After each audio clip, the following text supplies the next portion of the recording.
kita akan lebaran. Maka ada sunnah. Kalau dilakukan tinggi pahalanya, kalau tidak dilakukan rendah nilainya meskipun lulus, tapi lulus percobaan. Ya, apa itu? Satu, begitu mau lebaran, misalnya bapak mau ke masjid 6:30, kira-kira jam 6 sudah mandi. Sebelum mandi, sunnah potong kuku. Sunnah potong kumis, rapikan. Kalau jenggot, berbeda pendapat ulama. Merapikan, hadisnya itu kan pelihara. Pelihara itu ada dua makna. Kalau dia kotor, cukur. Itu namanya pelihara. Bukan pelihara itu panjangkan saja, tidak. Kalau dia jelek, apalagi bapak sebagai polisi, berjenggot panjang, jenggot Pancasila yang 17 lembar, lebih rapi kalau bapak cukur sekalian. Sunnah. Cukur rambut, potong kuku, sunnah. Sudah itu mandi. Mandinya bagaimana Ustaz? Mandi seperti mandi junub. Sunnah wudhu dulu. Sudah wudhu, bapak masuk ke kamar mandi. Hadap kiblat, ambil timba. Saya niat mandi sholat Aidil Fitri. Lillahi ta'ala. Bismillahirrahmanirrahim. Kanan dulu 3 kali, kiri 3 kali, baru seluruh anggota tubuh. Ustaz, bagaimana kalau di rumah kita pakai apa itu? Shower, tidak ada timba? Gampang Pak, begini aja Pak. 1, 2, 3, gila lagi. 1. Dia ketawa, saya serius ini Pak. Kan selesai. Nah, sunnah sikat gigi, sunnah pakai sabun, semuanya Pak, cuci bersih-bersih, termasuk alenya beliau yang mulia, bersihkan itu Pak. Sudah, terakhir basuh kaki. Kalau bapak tidak kencing lagi setelah basuh kaki, bapak tidak usah wudhu, sudah itu gantinya. Tapi kalau mau lagi merasa tenang, ndak nyaman rasanya kalau saya tidak wudhu, silahkan wudhu lagi. Sudah wudhu, berpakaian. Sunnah berpakaian yang indah. Itu perintah surah Al-Jum'ah. Pakaian yang indah bukan yang mahal. Pakaian yang indah itu halal, bersih, suci. Dan sunnah pakai putih. Kalau pakai baju hitam boleh? Boleh, tapi tidak sunnah. Kalau perempuan disunahkan memakai baju yang tidak mencolok. Supaya tidak menarik perhatiannya suaminya orang. Ya? Apalagi kalau suaminya orang sudah lobet. Kan ada itu yang tua sekali suaminya, istrinya masih muda. Biasanya ini layangan putus. Nah, itulah sunnahnya. Sunnah perempuan tidak bercorak terlalu terang. Sunnah berikutnya lagi, bapak sunnah memakai parfum. Kalau tidak ada mahal, parfum palsu sekalipun boleh. Kalau hari itu tidak ada sama sekali pengharum ruangan ambil Pak, semprot. Ya. Sunnah memakai wangi-wangian. Tidak ditentukan parfum, pakai wangi-wangian. Kalau dengan pengharum ruangan sudah wangi, itu sudah sunnah.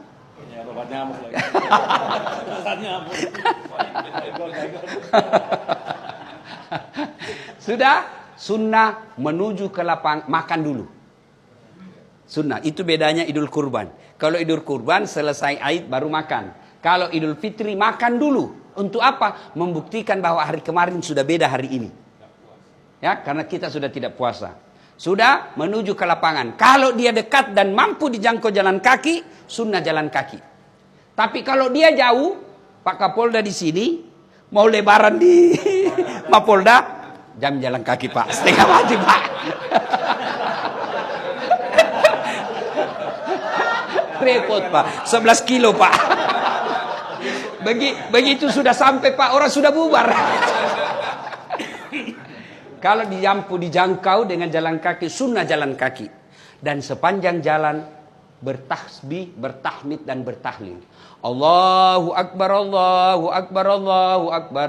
La ilaha illallah, wallahu akbar. Allahu Akbar, walillahil hamd. Sampai di lapangan. Karena sunnah itu Pak di lapangan. Untuk membedakan hari raya dengan Jumat biasa.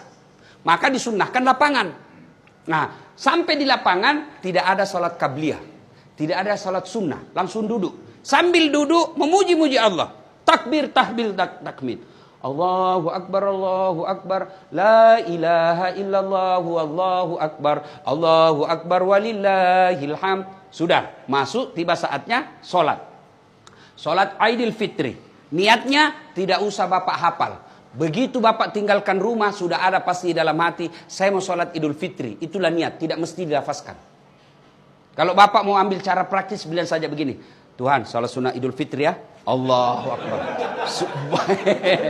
Boleh. Sudah takbiratul ihram, Allahu Akbar, belum dihitung. Baru baca subhanallah walhamdulillah wala ilaha illallah wallahu akbar. Allahu akbar sampai 7 kali. Nah, sudah baca seterusnya seperti sholat.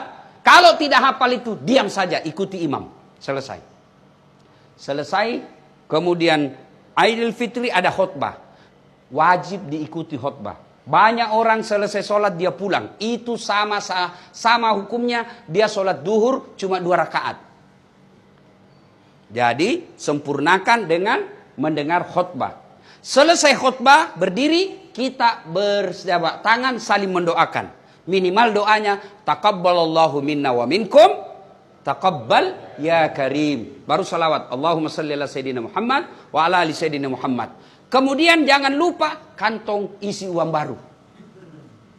Isi uang baru Pak. Mau uang 5.000, uang 20.000, sepanjang jalan Bapak bersedekah. Cari orang-orang susah. Tujuannya apa? Tidak boleh pada hari raya ada orang tidak bergembira gara-gara tidak ada uangnya. Gembirakan mereka. Lalu pulang, sunnah beda jalan pergi, beda juga jalan pulang. Waktu pergi jalan perintis kemerdekaan, waktu pulang tol. Sunnah. Nah, selesai itu silakan datangi orang tua. Nah, setelah itu baru kita bersilaturahmi kepada orang-orang yang pernah kita musuhi. Itu yang paling penting. Dia pernah kita sakiti atau dia pernah sakiti kita. Siapa yang baik? Bukan yang tua, bukan yang senior, bukan yang kaya. Siapa? Inna akramakum indallahi atqakum. Yang paling mulia di antara kalian yang paling bertakwa. Siapa yang bertakwa? Ciri-cirinya suka meminta maaf. Ibu bapak saudara-saudara sekalian, apabila ini sudah kita lakukan, ada derajat takwa. Pak Kapolda sudah sekolahkan dirinya. Ternyata pulang punya prestasi, pasti ada promosi. Begitu juga ketika sudah mencapai derajat takwa, tidak mungkin Allah tidak mengapresiasi. Pasti ada promosi. Apa janji Allah? Man yattaqillaha. Siapa yang bertakwa kepadaku, yaj'allahu makhraja. Saya angkat derajatnya. 2, ku ampuni segala dosa-dosanya.